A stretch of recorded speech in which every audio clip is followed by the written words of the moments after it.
Cable cable के मौजूद हैं इस वक्त आलोक जी। और आलोक जी नमस्कार। मतलब लास्ट टाइम जब आपसे चर्चा हो रही थी तो शायद हमारी थीम ये थी कि इस बजट को कैसे अप्रोच करना है, और आप देखिए बजट से लेकर इन 12-13 दिनों में क्या क्या हो गया है ना। चाहे वो हाँ गोल्ड जी। सिल्वर का mini collapse, geopolitical tensions still at peak, crude at 70, trade deal, earning season का क्लोजर, बट सब पर हावी आईटी। मतलब हमने खुद अपने करियर में फर्स्ट टाइम ऐसा एक मंथ विटनेस किया है जहां मात्र अभी तक के 13 दिनों में we have lost about 10,000 point on Nifty IT, biggest fall ever.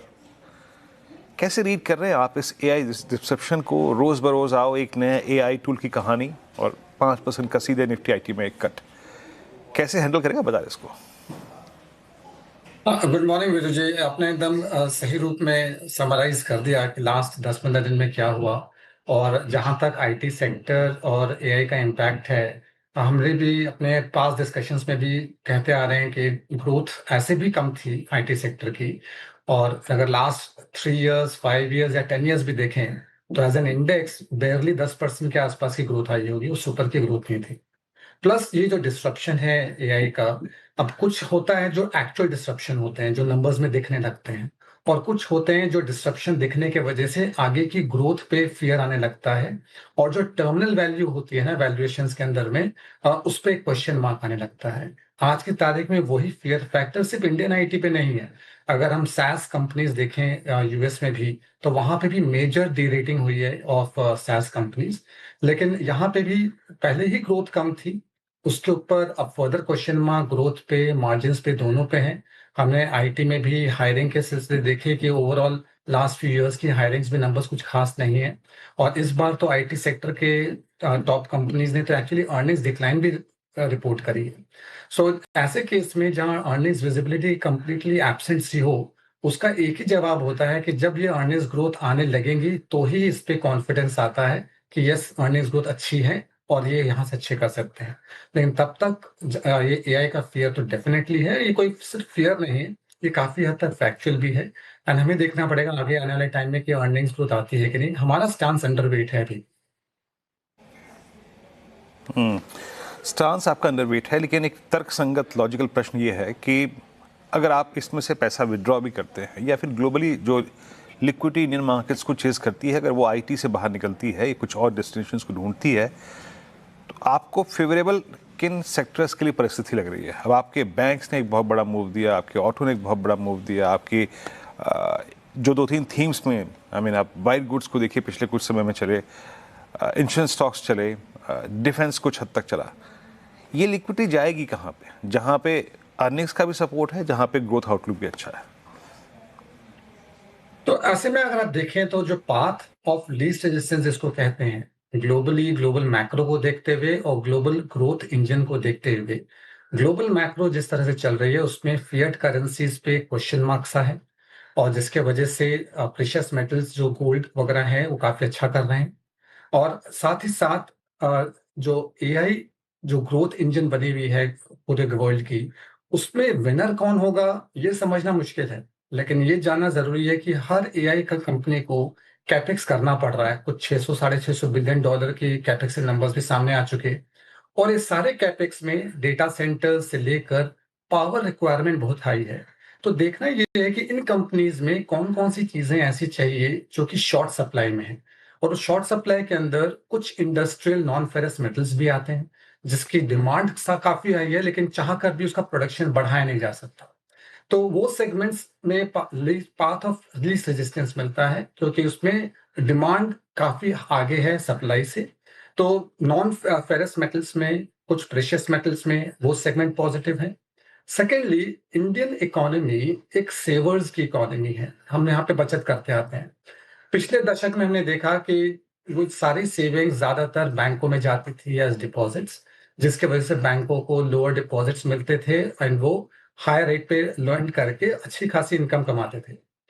इन दिनों जबकि सेविंग्स रेट्स कुछ 2.5-3% पे आ गई है सेविंग्स बैंक की, हम लगातार देखते आ रहे हैं कि equity markets and overall mutual funds में इन्फ्लोज बरकरार है of retail investors.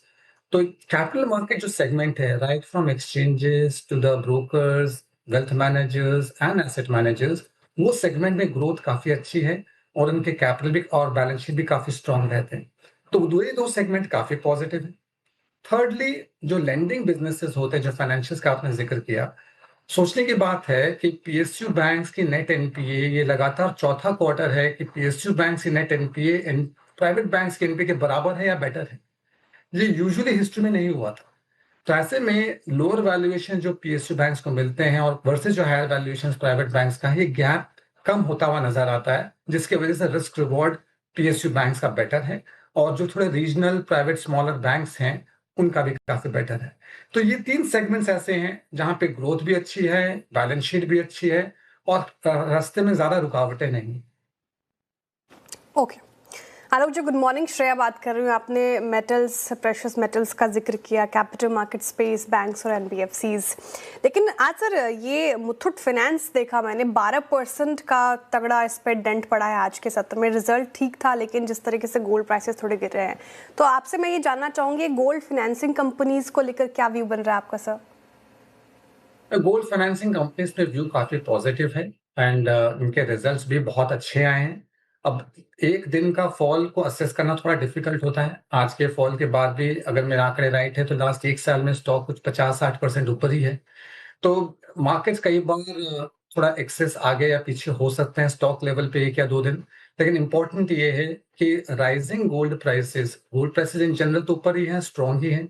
Rising gold prices में इन कंपनीज के लिए रेवेन्यू भी बढ़ती है एट अ हायर पेस और साथ साथ में मार्जिन भी जोर से एक्सपैंड होते हैं।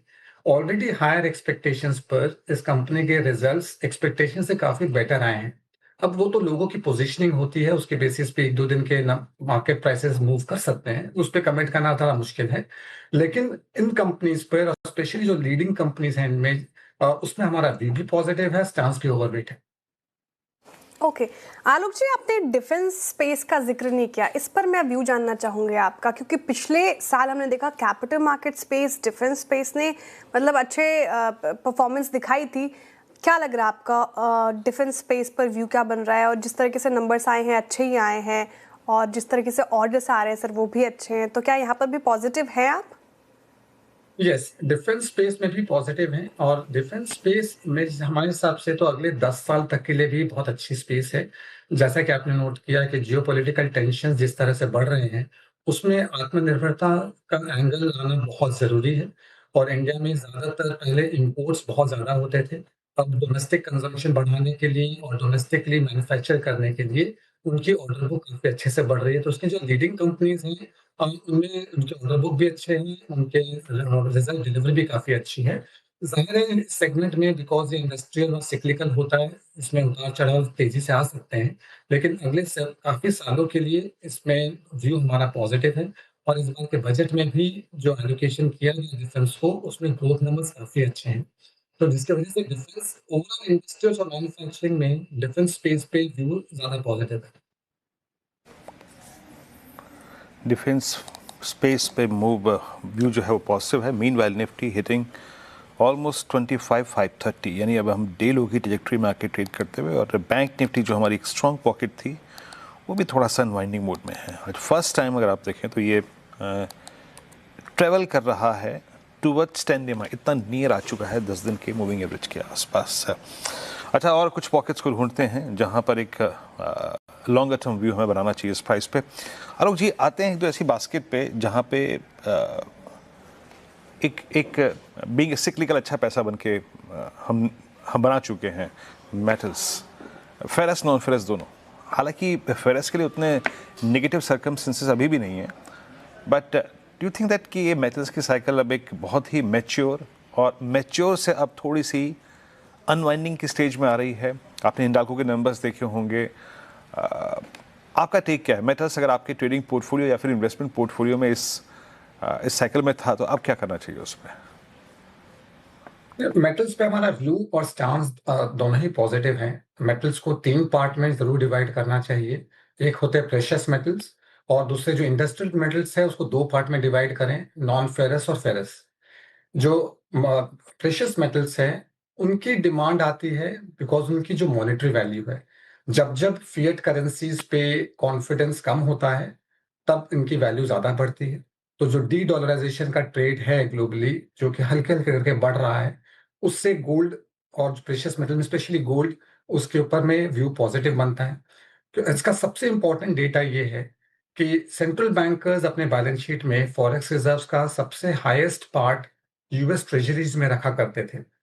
30 साल में ये पहली बार हुआ है कि फॉरेक्स रिजर्व्स में हायर पार्ट अब गोल्ड का हो गया है कंपेयर टू यूएस ट्रेजरीज। तो ये सिर्फ एक इंडिविजुअल की या कुछ इंडिविजुअल्स की सोच नहीं है। Combined central bankers of the world मिलके उनकी एक्सपोजर गोल्ड पे ज्यादा है कंपेयर टू यूएस ट्रेजरीज। तो ये कहती है कि ये डायरेक्शनल ट्रेड है, जो कि वो गोल्ड को ऐसा मेन मॉनेटरी सेविंग एसेट बनाना चाह रहे हैं।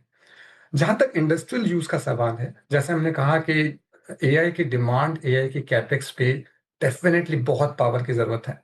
आज क्रिप्टो करेंसीज के माइनिंग में भी ज्यादा पावर की जरूरत है। रिन्यूएबल एनर्जी में जाएं तो माइनिंग पावर की जरूरत है। यूएस जैसे बड़े कंट्री के ग्रिड सिस्टम्स काफी पुराने हो गए हैं, उनको रिन्यूअल की जरूरत है। तो ओवरऑल पावर जिसके पास ज्यादा रहेगी वही कंट्री ज्यादा सक्षम रह सकता है। और जहां तक पावर जनरेशन और ट्रांसमिशन का सवाल है, ऐसे केसेस में कुछ जो मेटल ज्यादा इंपॉर्टेंट हैं, जिसकी डिमांड तो काफी हाई और इनइलास्टिक सी है, लेकिन सप्लाई उतनी नहीं है, उनमें आते हैं सिल्वर और कॉपर। कॉपर के लिए कहते हैं कि आइडेंटिफिकेशन से लेके माइनिंग तक में एवरेज 17 साल लग जाते हैं। कुछ एजेंसीज का कहना है कि नेक्स्ट 10 साल तक की एग्जिस्टिंग कैपेसिटी और जो फ्रेश कैपेसिटीज आ रही हैं, वो 70% भी डिमांड मीट नहीं कर पाएंगी, कुछ एजेंसीज का कहना है। तो ऐसे केस में अगर कोई कमोडिटी की डिमांड इनइलास्टिक सी होती है और प्राइसेस भले ही नियर टर्म में 6 महीने साल भर देखने से हायर लगते हों, लेकिन लास्ट 10 15 20 साल की मूवमेंट कोई बड़ी हाई नहीं है, ऐसे केसेस में उनमें एक टेलविंड सा बना रहता है, जिसके वजह से वो कमोडिटीज पे हमारा व्यू काफी पॉजिटिव है। इन पूरे साइकिल में स्पेशली लास्ट 1-2 साल के साइकिल में जो फेरस मेटल्स हैं, स्पेशली स्टील, और वो सेगमेंट ने कुछ खास अच्छा किया नहीं था। दैट्स व्हाई इनमें करेक्शन भी थोड़ा स्लो ही होता है या कम होता है। लेकिन स्टील की सबसे बड़ी प्रॉब्लम थी कि हमेशा से यहाँ पे डिमांड से ज्यादा सप्लाई रही। चाइना सबसे बड़ा प्रोड्यूसर है। चाइना ने कोशिश करी कि वो प्रोडक्शन कम करे। 2025 की प्रोडक्शन 2018 से भी कम है। लेकिन जो चाइना की डोमेस्टिक डिमांड है, जो प्राइमरीली रेसिडेंशियल साइड से आती है, वहां पे डिमांड डिस्ट्रक्शन ज्यादा हुई, जिसके वजह से उनको एक्सपोर्ट ज्यादा करना पड़ा। हाल ही में चाइना ने कुछ रूल्स चेंज किए हैं, जिसके वजह से एक्सपेक्टेड है कि डोमेस्टिक रेसिडेंशियल डिमांड बढ़ेगी, जिसके वजह से लास्ट कुछ टाइम में स्टील प्राइसेस में थोड़ी तेजी देखने को मिली। लेकिन ओवरऑल टेकिंग ऑर्डर यही है, सबसे स्ट्रक्चरल प्रेशियस मेटल्स पे पॉजिटिव आता है, फिर कुछ चुने हुए इंडस्ट्रियल नॉन फेरस मेटल्स पे, उसके बाद आते हैं फेरस मेटल्स। लेकिन व्यू इस सेगमेंट में पॉजिटिव है। हम as an economy, as a global economy, hard assets की तरफ ज्यादा बढ़ रहे हैं कंपेयर टू द डिजिटल या फिजिकल फाइनेंशियल एसेट्स। एंड जितना हम टेक्नोलॉजी की तरफ जा रहे हैं, उतने ही हमें पावर और इस फिजिकल एसेट्स की ज्यादा जरूरत पड़ रही है।